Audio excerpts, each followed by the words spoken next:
Well, the monthly chart has ended again for July. We are now in August. Can you believe we are in August? Uh-oh. What did I put up? I'm going to have to do this again. God damn it. Whereas if I put this one, this girl pops up. That's not good. That's not my main stage. Let's see. Go back to here. Is it copy of main? Nope. That's an old one too. It's a monthly chart here. I'm going to pull it up here. I got to look for it again. Give me 1 second. Everybody.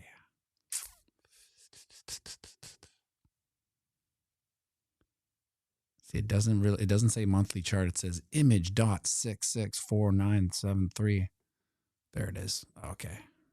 Oh, that's a web BP. Is it going to open up? Let's hope so.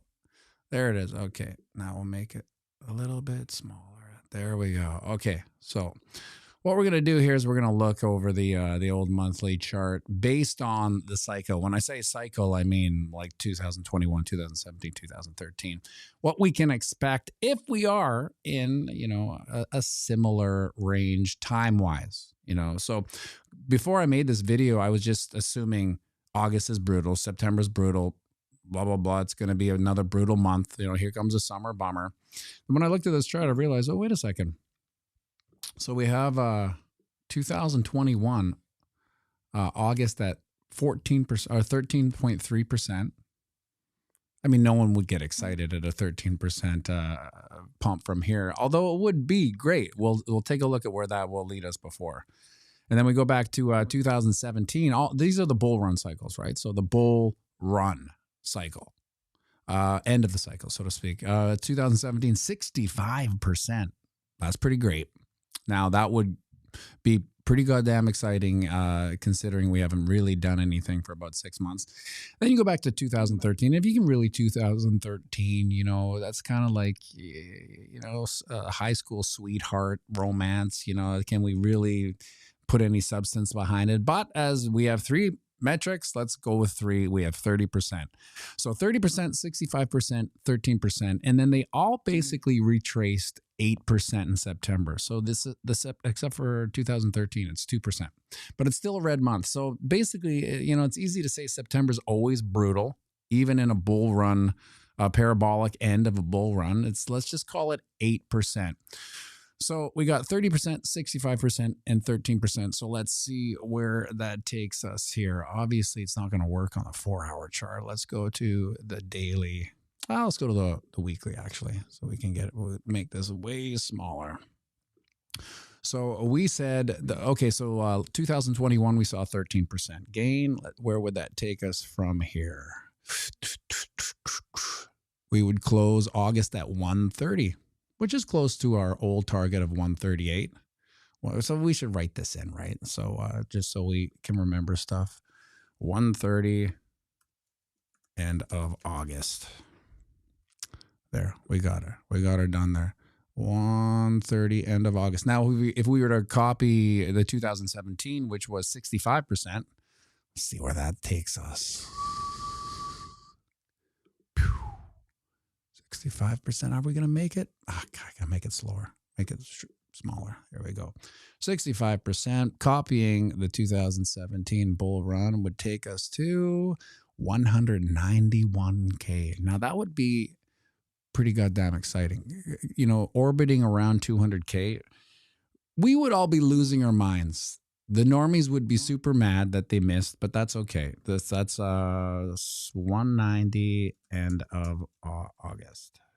Come on. Nervous typing here. 190. And then we had, wait a second, did I forget? It was 65% 2017 and 30%, right.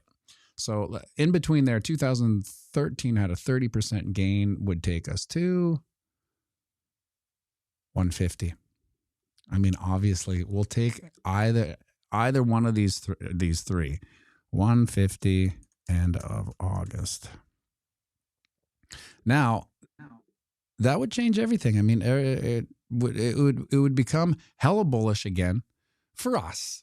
not really for the normies. They're gone. It doesn't matter. But this is where if we perform the same as we did in all other bull runs, this would be, if we didn't do one of these three or somewhat of it, like just take the 130, then it would be kind of an anomaly when it comes to bull runs. So with that, does that get your blood pumping at all? I was laughing in the background. You're like, the normies are gone. It doesn't matter. I mean, that's the truth. It's pretty wild. We've only been at 120-ish K for like 25 days, is it? I think like 25 or 26 days. Is something that, I agree with a lot of the just general potentials. Like my price targets are closer to $200,000 now that especially now that I've seen what the news that came out yesterday, Matty B. Paul Atkins came out talking about it's like the crypto, what did he call it? Paul Atkins basically came out and said, hi, we're going to tokenize the US financial markets. And, hearing these things happening is kind of too good to be true. He's calling it Project Crypto. It's like this, it's a commission to push modernizing securities rules and moving US financial markets on chain, literally like verbatim. And he's highlighting now that the Genius Act is signed into law. We're going to be right around the corner from the Clarity Act coming in. You're talking about the size and scope of the US economy. I think a lot of people underestimate, like just real estate, housing real estate comes up to right around 120 trillion in the US. If we're talking about like tokenizing Wall Street, which has got derivatives running it into quadrillions. And then we have regular real estate. I mean, also in the multiple trillions. It's got me long-term bullish, but I also feel like what you're saying about retail not waking up and it just being an institutionally controlled bull market is undeniably true. It can be shown on the charts with the blue balls patterns where we get those early all-time highs that we got. It was right around the release of the ETF. We spent 6 months toiling around that time, and a lot of people lost faith. A lot of people are kind of checked out, which is absolutely insane to me. Checking out right now as we're like at the finish line, like we're getting the green light from lawmakers to actually put markets on chain. And we're talking about backing world currencies with Bitcoin as the underlying factor here.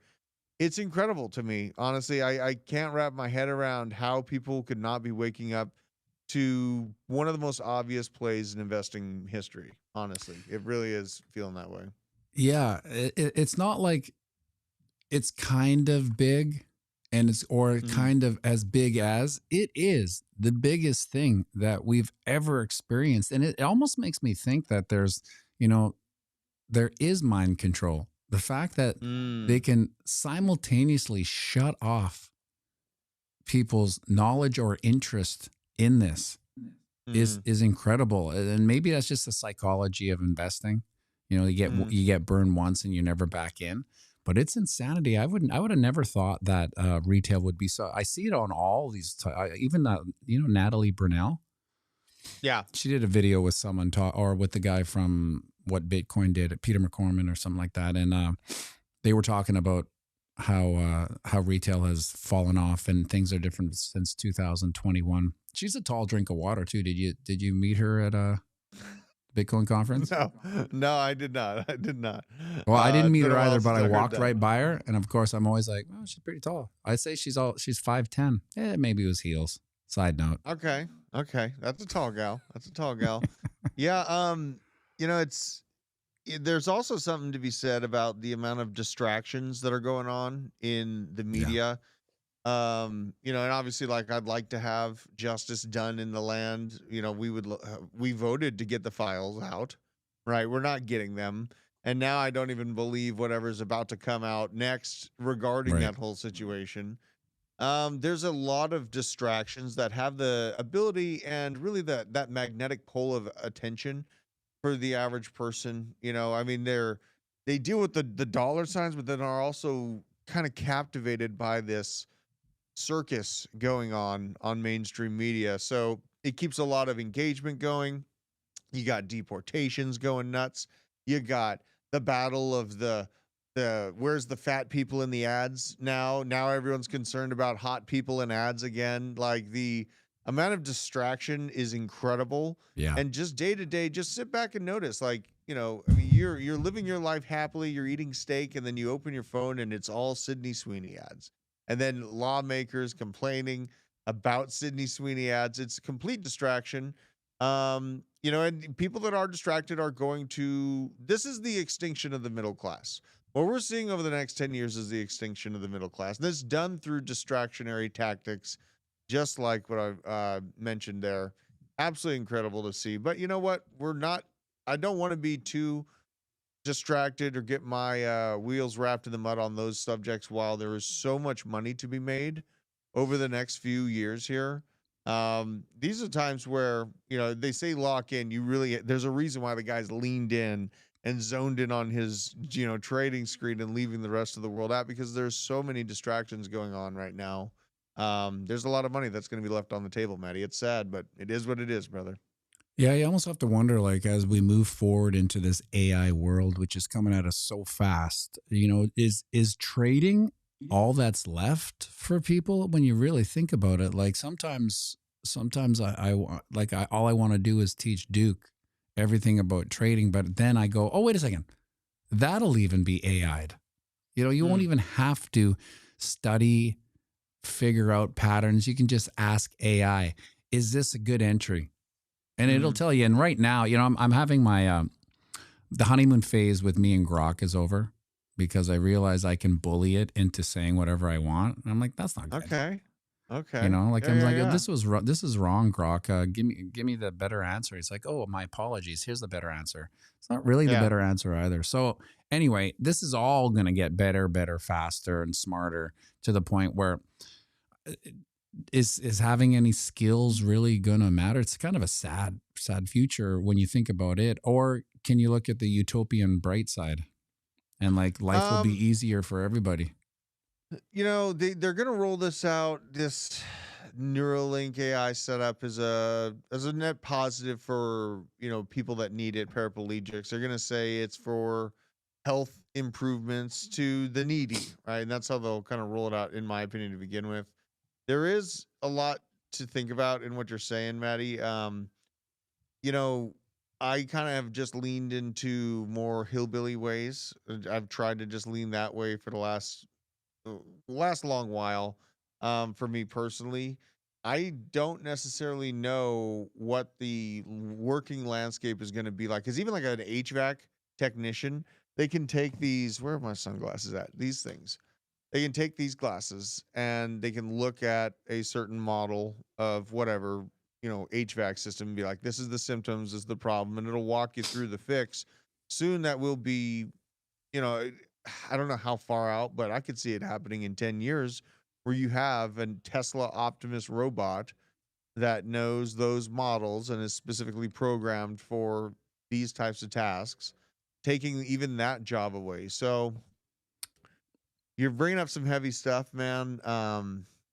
Really, the best I can do is just have land and know the old ways should things break. Because my fear is that we automate everything, and even beyond what we have right now, we're going to automate transportation. We're going to automate every single aspect of our life, and it's going to be all basically centralized on the grid.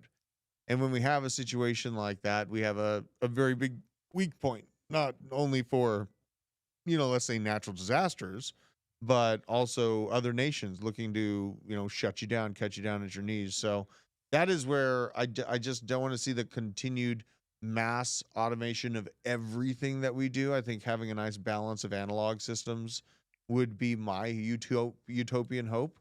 But there is no denying that our kids are going to be competing against other kids that have AI systems that they are able to pull information from actively, potentially even inside of their brain, right?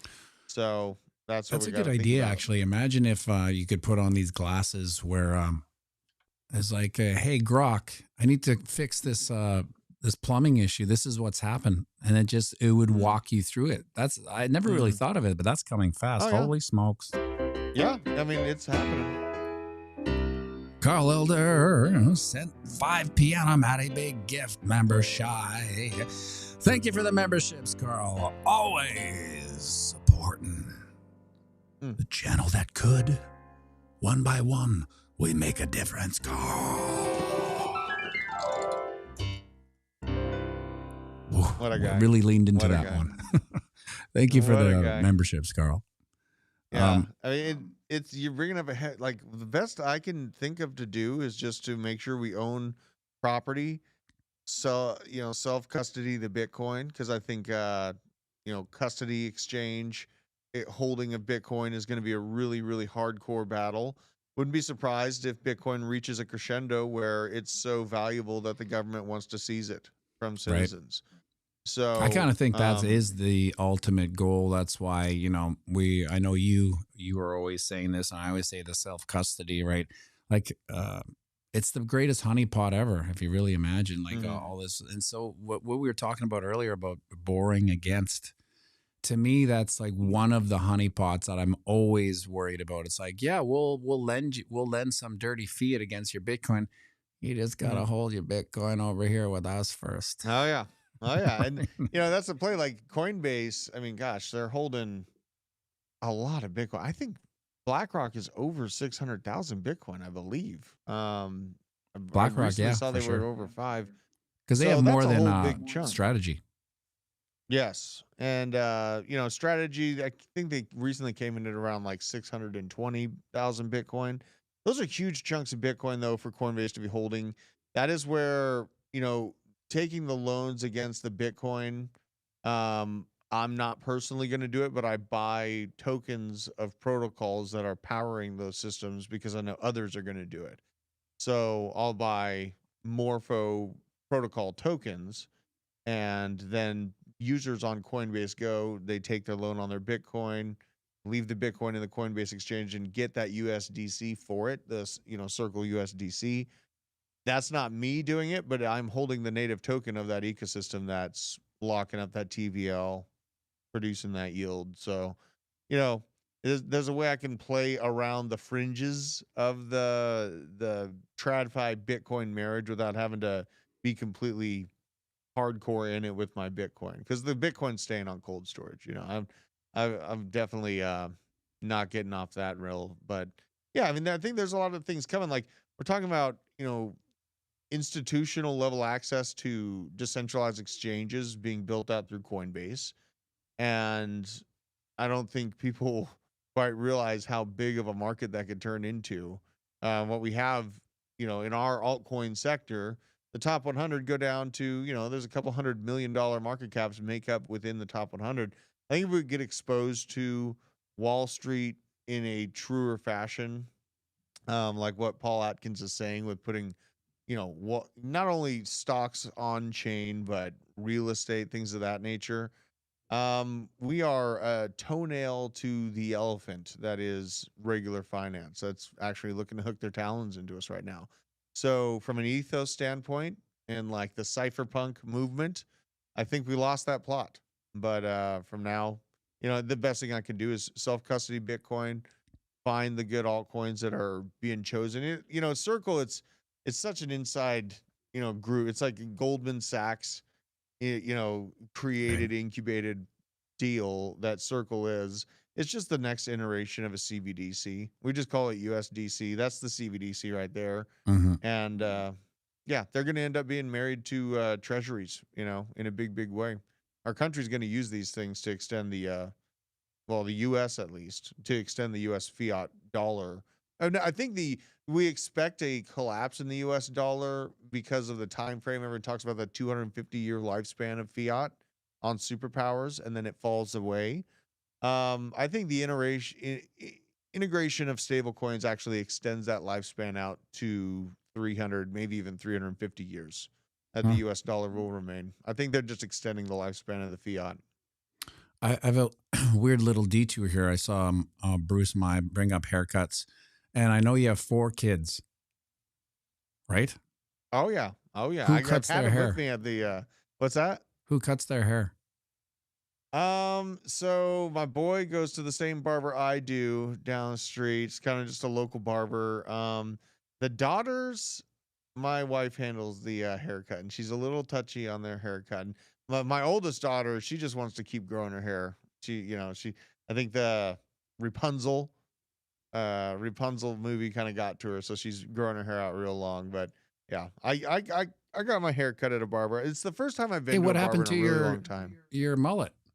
Oh, I still got it. Oh, I Don't can't see. worry. It's in the dark Yeah, yeah, there. no. I got a black background. The mullet is long and strong, baby. Yeah. I Reason got I the bring that up is that um I found that hair, everything's going up in price, right? And we all have our quitting point at a price, mhm, like even so for me eating ribeyes, if it gets I've seen a jump in meat prices up here in Canada, and mm, it's not crazy, but it's about 6 to 10% depending. So like I do have a price where I think I'll go down to another grade of meat. But when it comes to haircuts, mm. um, I've always complained that men's haircuts are way too expensive. Like why are people paying $50 for just a common barber thing, right? So I have a Yeah. friend who has 3 boys, and he started cutting his hair, and he heard me complaining. He's like, "Yeah, just come to my kitchen, and I'll cut your hair." And so I've been getting my hair cut from my buddy, and then I realized this is what's going to probably happen to most men. They're just going to stop going Mm. and getting. And I ask everyone, how much do you pay Yeah. for a haircut? They're all $50. So $50 Canadian. I don't know, 35 US. Yeah. It's about, my barber. And like I said, I've only been to a barber twice in the last 10, 15 years. Because previous to these last two times that I went, I just cut my own hair. But I definitely wanted How? to, just, with a shaver, I would just bring it Okay, down to a certain with a length and, Flowbee. kind of, yeah, I was very simple about it. But I have started going to a barber. I just found a great barber. They got the cool knives and the old school way of doing stuff, and it's chill. Holy It's chill smokes. there. AI Flowbee. Hey Grok, I want my hair to look like this. Mm, Okay. Um, blah blah blah blah blah, and then you just put the yeah, Flowbee, and it will cut it just the way you asked. yeah, absolutely. I mean, like the long term of this is, I th- we're at an interesting place because large language models, there are a lot of them, vast majority off of basic graphics cards and processors. But we just saw, I think it's called the CL1. It's using human brain tissue Wow. to process information with, and it uses very little power. They're the kind of hybrid approach of human anatomy with our best computer systems is probably what we're going to end up looking at. The computer I do believe is called the CL1. It just got released. There are already AI companies, organizations building using these large language models that have literal human brain tissue in them. Um, so it's a lot closer than we think. And we're going to probably end up with, AI, conversational agents and actual, yeah, I think the conversational agents are going to come first, and then 5, 10 years from now, you're going to see pretty fluid moving robots with those same language models in their software, that are going to be pretty mind-boggling. So yeah, It'll be it's going to interesting get weird. to see when AI starts to kind of reproduce itself, because right now, even with Grok, you can tell that there's a human slant to it, whether it's woke Mm. or whether it's Mm-hmm. using certain terminology that Mm-hmm. whoever programmed it, whatever their Oh yes. ideologies are, you can still see it. I saw an Oh article yes. today or something on X where they're giving Grok shit for calling like a mom a pregnant person or something like that. Mm. And they just Yeah. laid into Grok. And then Grok was like, "Oh, my apologies. Yeah, I guess I will call a mother, a female, pregnant female." But it's just still weird. Yeah. Yeah. Grok. I got in an argument with Grok because it didn't know about the famine that happened in India during World War II at the hands of Allies. Uh, polling of, food resources from India. So there's a lot of it's a very selective data system. That goes for ChatGPT, Grok. There's still human handlers. It'll be interesting to see, if Mark Zuckerberg's words about us actually coming across self-aware, actual thought producing, AI systems. Zuckerberg says it's pretty close. Elon Musk said that it's too late to stop. Sam Altman says, no, it's going to be fine, right? As he builds his bunker.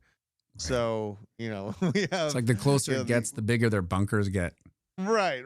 He's like, oh, no, it's not a bunker. It's just a basement with steel reinforced walls and concrete 2 feet thick or whatever. It's not a bunker. I don't know what you're talking about. Yeah. Did you catch that video yesterday on Tucker about the Green Beret who was in Palestine with the food distribution? No, I did not. Man, I mean, someone's got to check Tucker Carlson's breaks, because he's doing and saying things that literally have got presidents killed.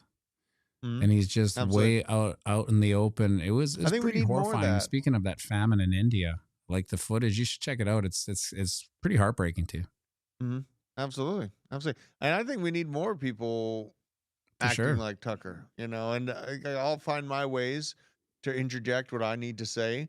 But the good example was the, conversation I had with Grok, and really re-emphasizing for it to not ignore the data from the India famine just because it was on one side of the fence, right? I mean, it was a situation where 3.2 million people starved to death in a single country in a short amount of time at the hands of a famine that was caused by Allied forces.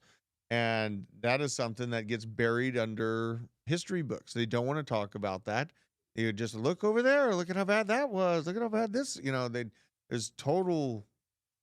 there's no acknowledgement from AI on that data. It's not going to bring it up to the front, but it's up to us to keep pressing the pedal on it, and we have to do it from the fringes and start on the edges and start working our way inside to actually get that information there. Because as of right now, it's controlled. It's buried. Like, the future of information is cooked if things stay the way they are right now, right? And that's why, like, the decentralized approaches that these private sector companies are trying to take on data in crypto matter. Not just because it's like an altcoin that is vaporware now because no one's using this database that's decentralized and, private and secure. No, there's no action on it, so we can make fun of it. But these companies are out here trying to build a new standard for how data and information can flow. Because as things sit right now, they're centralized, they're controlled narratives, and you will see the people that are so angry at Tucker, you'll see their power expand over the next 10, 20 years if we don't do anything about it. So that's why I support these companies as well. They start to pervert their coverage on them. All of a sudden it gets kind of wacky. You can almost see I see it with kind of Candace Owens too. The smear starts to happen, and it's a slow and gradual smear till most normies are like, yeah, well, she's crazy, she's done. They might do that with Tucker, but then again, it reminds me of the Hunger Games somewhat. Like Tucker, I know people throw around this planned opposition type of card, and sometimes it's because like of his background. Yeah, the amount of carte blanche he has makes me think, and I'm all for the carte blanche, media carte blanche, but I just know historically they don't let people talk about certain things, and maybe that's a nice omen as to the future. Maybe the truth will come out, or I mean, if someone doesn't check his brakes. Yeah, I mean, human nature. You would think that there will be more Tuckers popping up. And I think that is something that we do see, but we're not done. We got to keep waking people up. We got to, we're not done with this. And Bitcoin, self-custody of crypto, and then leaving banks and these systems of, debt slavery, leaving those systems and going into capital flight and going back to true money, true backing, gold, Bitcoin. This is where the juice is, right? This is where the juice is actually capital flight. Because if they don't have you under the thumb of their control monetarily, freedom of speech matters, but money talks, right? The message of money talks. Money is speech. Where your capital is going to and from, that is speech. You are telling the economy yes or no, depending on where your money is going. And if you can escape the control of that first, and you can fight back and continue that expansion of true verbal freedom of speech, then back it up with the Second Amendment, right? As long as there is still a North American bastion of freedom and the basic rights that we have still, and we expand on them, we don't crawl in, we don't get afraid because there's 100 liberal judges out there going after Sydney Sweeney, ordered to now eat Twinkies and gain 100 pounds and wear a blue wig. It doesn't matter. We don't have Are they to going give after in her to these legally? demands. No, I'm just kidding. I saw this Babylon B posted like Sydney Sweeney is ordered to gain 100 pounds and put on a blue wig to fit in with her liberal counterparts on commercials. Do you remember the No. commercials with the fat? They were like fat tranny, black tranny with beards Oh, and yeah. stuff for Calvin Klein. Oh, yeah. Oh, Talk yeah. about Absolutely. a gaslighting, right? Absolutely. And you know what? I get on, I want to watch a movie, let's say on Prime or on Netflix or whatever movie platform. And all of the new movies, all of the heroes are like this 100-pound girl with a bow and arrow that's making shots from, 200 yards out while running and doing a catapult. Like, it's all so unbelievable. It's all so ridiculous. The literal idea of the hero is being skewed or tried to be skewed by the mainstream media, by movie producers. And stories matter, lore matter, myths matter, and the overall design of society matters. And they're trying to obscure that to get everyone kind of confused. I cannot stand watching any of the new action flicks because there are always some 5-foot tall, 100-pound chick doing cartwheels and shooting people from 200 yards away with a bow and arrow every single time with like red hair or blue hair and some spandex on. And I'm supposed to believe that's the new iteration of a hero. I will not stand for it. I will not. My partake. theory is that those are canned films that they were like gung ho about between 2020 and 23.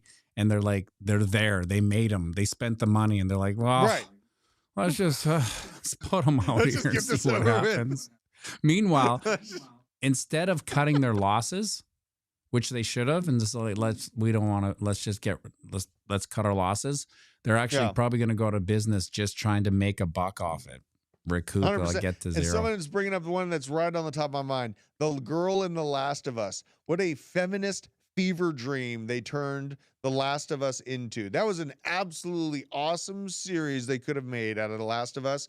Instead, they turned it into a homoerotic feminist fever dream that turned into an absolute nightmare. What is and The Last of Us? One of my favorite plots. Like a 10-second. I've never seen it. What is it in Oh yeah, is it a TV show? Like a fungi. It's a fungi-based massive disease that overtakes the world, right? And it's actually, I think it's called cordyceps, and cordyceps actually exist in reality. These do exist. They take over insects, things of that nature, and they don't turn them into zombies.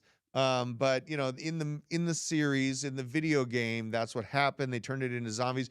They turned The Last of Us into an absolute dumpster fire. They added so much garbage into that game that it basically the game came out. The game was nothing like the show. The game was amazing, and then they come out with this. It was I can't even. Is that the one with Pedro Pascal? Yes, and he's a great actor. Like, I like what he does and stuff. Then they had to throw in this homoerotic moment with two traveling preppers that run into each other in the middle of the end of the world. And then they had to go down the right of the girl. God, I can't remember her name. Ellie, I think. This feminist fever dream. And now she's like supposedly treating herself as a father in the next one. It's just, I can't even. From afar, I noticed that they're shame cycling Pedro Pascal out. Like there's I don't know anything about this show or his movies, but I have seen countless things saying, "I hate him. He's get rid of him. I'm so bored of him." And then I think I saw a post where the girl is the girl like a blue haired septum ring kind of fat. No. I mean, she's got like a very kind of roundish, uh, I don't know how to say it, butch She's not face. Sydney I Sweeney. guess she's not Sydney Sweeney. She's got a she looks like she can lift a tractor tire up. You know what I mean? Okay, that's the one I saw because apparently when he has anxiety. When he has anxiety, he touches women inappropriately, which is hilarious. But I saw a picture of him beside that, whoever that is, a girl or a boy, saying, "How come you don't when you get anxiety, you don't touch this thing?" Oh my It must be God. that character. Yeah. I mean, and it's just the whole idea of traditional heroes, traditional families. They're trying to muddy these waters. Yeah. And it's my job to clarify them for my kids. I got 4 kids and I can make an impact, and I am making an impact. I am keeping the nuclear family together. I am proudly keeping a nuclear family together, and I'm teaching my kids values that I think are important. Yeah. And for that, I think I'm making an impact. I'm hoping that more people take the initiative and do the same. Lean into it, expand, be fruitful and multiply, and expand your ideas onto the world. Man, that's Well, what's for up. the longest time, I had, some bullish hope when it came to free market capitalism because I truly believe that it fixes everything, Mm. and so all the weird woke stuff would lose money, go woke, go broke. Yeah, We all know that, and then and they eventually are.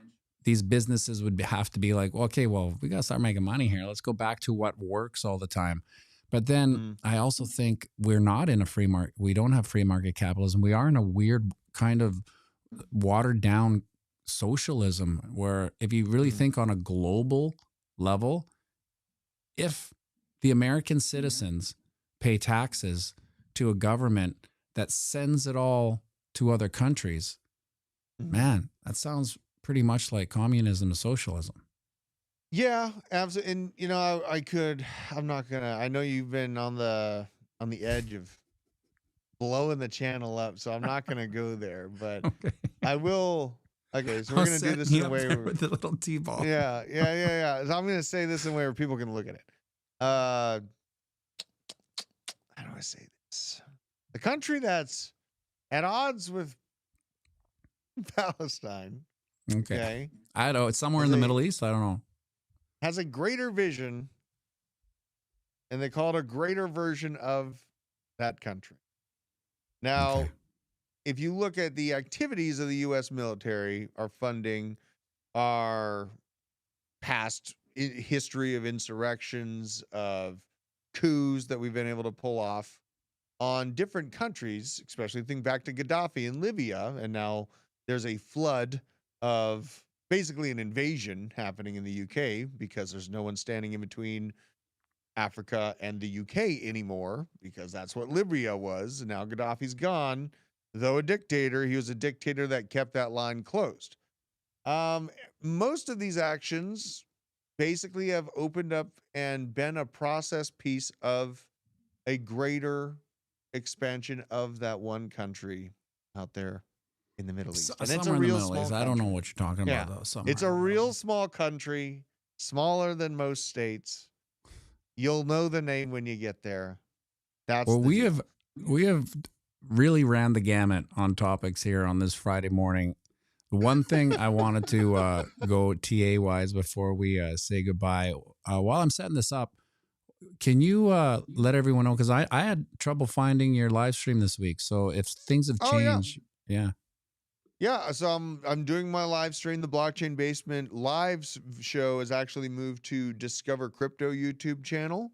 Still happens every day at 1 p.m. And we're still putting out kind of short form, then mid-long form. So about like 10, 15-minute deep dive videos on particular crypto projects on the Blockchain Basement, the YouTube channel as well. Are So they yes, you're lives gonna have to. or Yeah, the produced? lives are still Okay, going on Discover Crypto on gotcha. the YouTube channel there. And then as well, I'm kind of expanding and actually starting to stream on the arena. So you will see What's me that? popping up. It's an Avalanche based SocialFi platform that operates very similar to X. You have live shows, but it's also including tipping. So people tip each other in the chat. They tip the creators in Avalanche or Avalanche based tokens. And it's kind of a fun social fi attempt coming out of Avalanche. And I just have to acknowledge that Avalanche ecosystem looks pretty darn strong. Hmm. It's undiscovered. There's a large amount of people on it. And when I'm on there with Matt Malik, and the show on, I think, Wednesday had 2,000 people live concurrent watching the show, and they're very, very active. There's a lot of tipping going on. It's a very inviting place, and they're very, very excited to have traditional kind of YouTube crypto content creators hopping on and putting their show there. So That's it's crazy. work. Yeah, it's working through bugs as far as stream keys. Like I can easily stream to it, no problem, if I leave stream keys out of the equation. But there are some bugs that we're working on, kinks and bugs to work out in going live easily over there. But I really have the intention to do it every day, at least for a half-hour show. And I'm going to be kind of dual streaming that to the basement YouTube as well. So kind of all over the place. I'm doing all kinds of stuff, but I'm having a lot of fun doing it, and just wanted to keep expanding. Awesome. We talked about this a couple weeks ago, that breaking out of this bull flag, we would likely retest this channel of ascensions, resistance now acting as support. And you can see the wicks are getting lower. And, so we can say we talked about this. Don't be surprised if we get a nice little bounce from about 113K. It won't be the best, but when it happens, it happens. Make sure you like and subscribe.